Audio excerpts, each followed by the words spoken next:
Bismillahirrahmanirrahim. Bismillahirrahmanirrahim. Assalamualaikum warahmatullahi wabarakatuh. Waalaikumsalam warahmatullahi wabarakatuh. Perkenalkan kami dari SKD 3 akan menjelaskan terkait analisis HKSH model Lenovo Freewilson menggunakan aplikasi SPSS.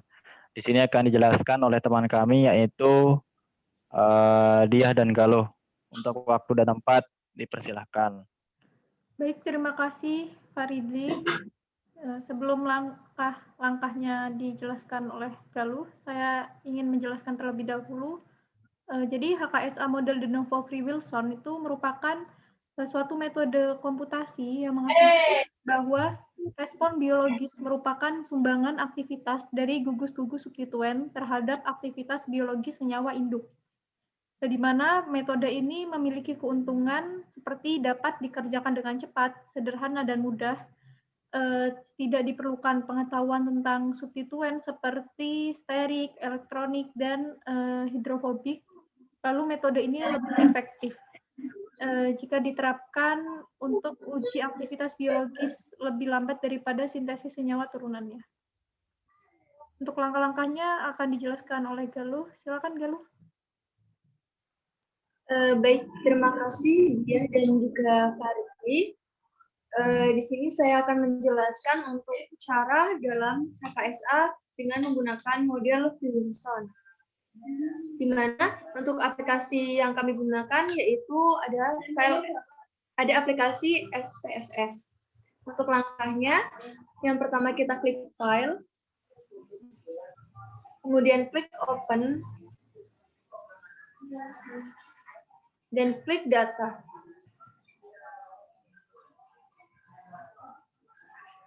Kemudian pada bagian file of types kita ganti dengan format Excel karena untuk file yang akan kita gunakan yaitu dalam bentuk Excel. Kemudian kita masukkan untuk filenya yaitu deoksitetracycline. Kita klik open.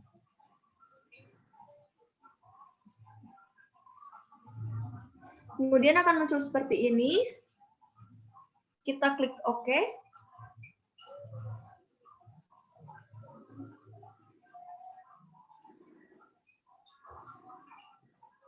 Kemudian di sini kita akan mendapatkan dua data, yaitu ada data view dan juga variable view. Di mana pada variable view, itu kita bisa melihat untuk measure-nya, jadi dalam bentuk nominal ataupun skala dan lain sebagainya. Dan ini dapat kita ubah. Namun karena ini sudah sesuai, maka kita langsung lanjutkan saja ke data view-nya.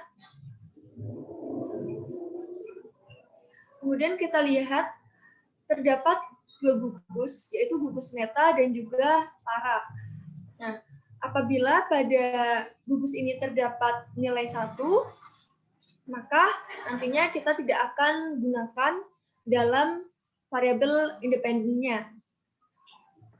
Untuk pada gugus meta, itu yang terdapat nilai 1, yaitu pada meta H, dan juga pada gugus para, yaitu ada di para H. Kemudian kita akan lanjut ke step berikutnya, yaitu kita klik Analyze, kemudian klik Regression, dan juga klik Linear.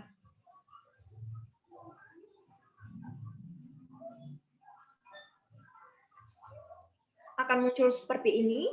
Pada bagian independennya, itu kita akan masukkan aktivitas biologisnya, yaitu log A.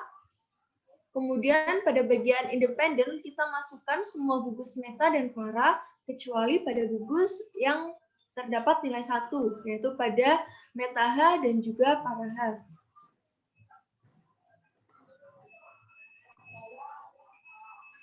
Setelah kita masukkan semuanya, maka kita klik OK.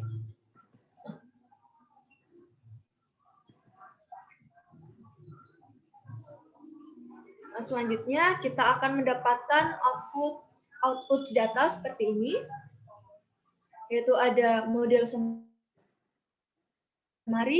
ada ANOVA, dan juga ada koefisien. Di mana pada model summary ini kita mendapatkan nilai R, untuk koefisien korelasi dan juga terdapat nilai R square atau R kuadrat atau koefisien determinasi, dan juga kita dapat nilai S atau nilai simpangan bakunya. Kemudian pada bagian ANOVA kita dapat melihat nilai F yang menunjukkan nilai kebermaknaan. Kemudian pada koefisien kita akan mendapatkan nilai gugus meta dan juga gugus para yang nantinya akan kita masukkan ke dalam nilai B dan juga untuk persamaannya. Pada praktikum kita mendapatkan tabel seperti ini, yaitu terdapat nilai R, di mana nilai R itu menunjukkan nilai koefisien korelasi atau yang menunjukkan hubungan antara data aktivitas biologis dengan data yang kita peroleh berdasarkan nilai persamaannya. Untuk nilai R sendiri kita dapat lihat pada bagian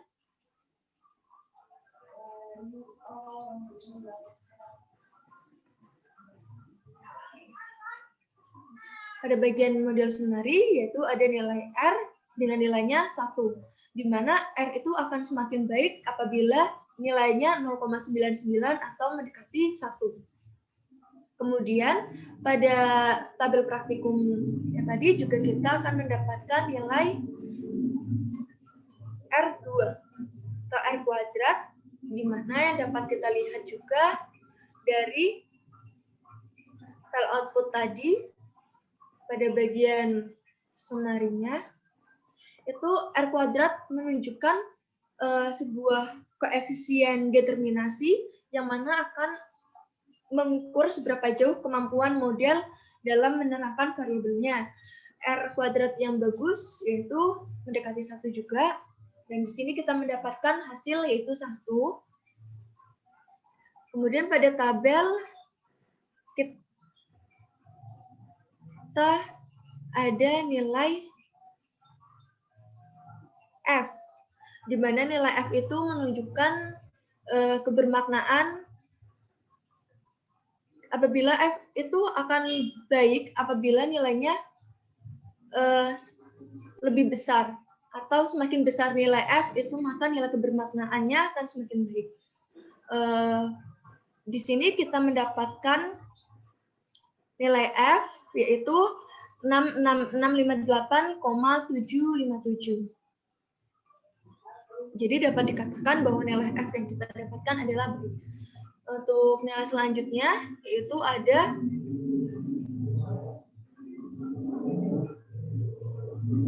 pada tabel terdapat B, di mana B itu terdapat gugus meta dan juga gugus para. Di sini kita akan mengambil gugus meta mana yang mendapatkan nilai terbesar dan juga nilai para yang besar. Pada output kita mendapatkan nilai meta yang besar yaitu pada meta I dengan nilai 0,578, dan untuk nilai para juga kita mendapatkan nilai pada para I dengan nilai 1,428. Untuk selanjutnya pada tabel praktikum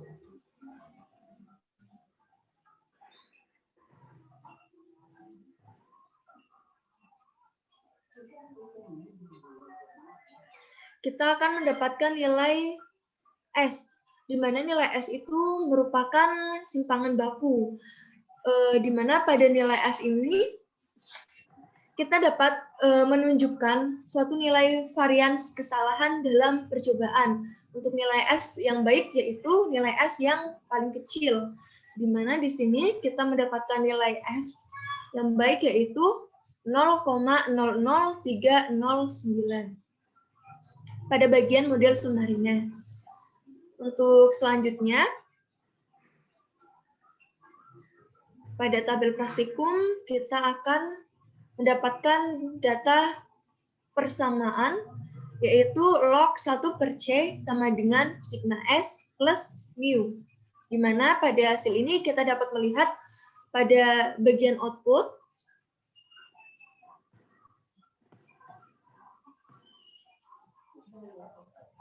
yaitu pada bagian koefisiennya.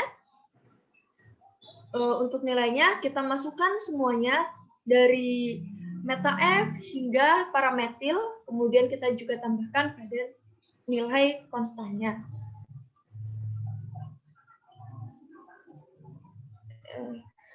Untuk langkah selanjutnya atau untuk mencari data-data yang selanjutnya yang mendapatkan gugus yang terdapat nilai 1 pada meta dan para, itu dapat dilakukan seperti cara-cara yang sudah saya jelaskan tadi.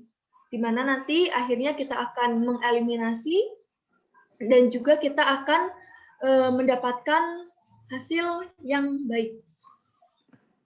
Di mana untuk aktivitas biologis yang baik menunjukkan suatu nilai aktivitas yang baik, untuk aktivitas biologisnya itu yaitu kita bisa lihat dari gugus meta dan juga para yang sudah kita dapatkan, di mana pada hasil yang kita dapatkan itu nilai yang sering banyak muncul pada meta I dengan nilai 0,578 dan juga pada para I dengan nilai 1,428.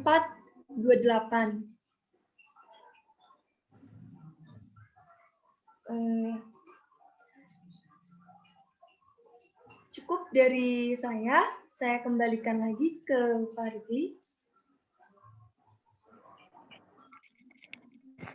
Baik, terima kasih untuk Diah dan Galuh atas penjelasannya. Semoga yang dijelaskan tadi bermanfaat bagi kita semua. Mohon maaf bila banyak kekurangan dari SKD kami. Billahi taufiq wa hidayah. Wassalamualaikum warahmatullahi wabarakatuh. Waalaikumsalam warahmatullahi wabarakatuh.